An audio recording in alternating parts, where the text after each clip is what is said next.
એ અઠ જિંદગી જંડ हुई है। हाँ ले बोल। देख मुड़ा अच्छा अलग बोलो क्या पूरा फर्स्ट डालो उसके बाद वितारनो कैमरा फिर जो बड़ा भाई इनके तमाम ठीक है उसके बाद ऐसे नहीं आना पड़ेगा। हाँ ये भगवान क्या जुल्म है।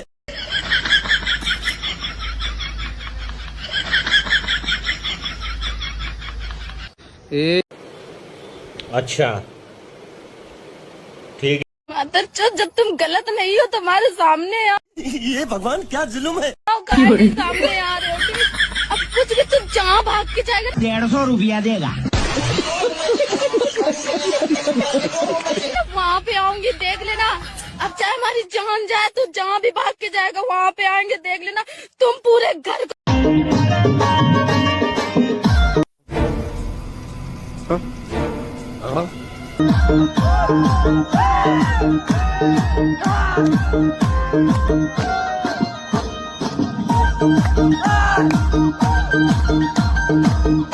बस अपनी कैपेसिटी। स्वागत है हमारे नए ब्लॉग में।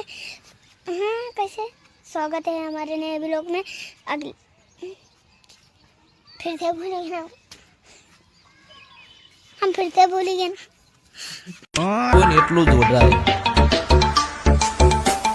ચકલી થઈને બાગની સલાંગની આશા રાખે તો મરી જવાનો દાડો આવે એટલે જે કરતા હોય એને કરવા દેવું તમારે હું કરવું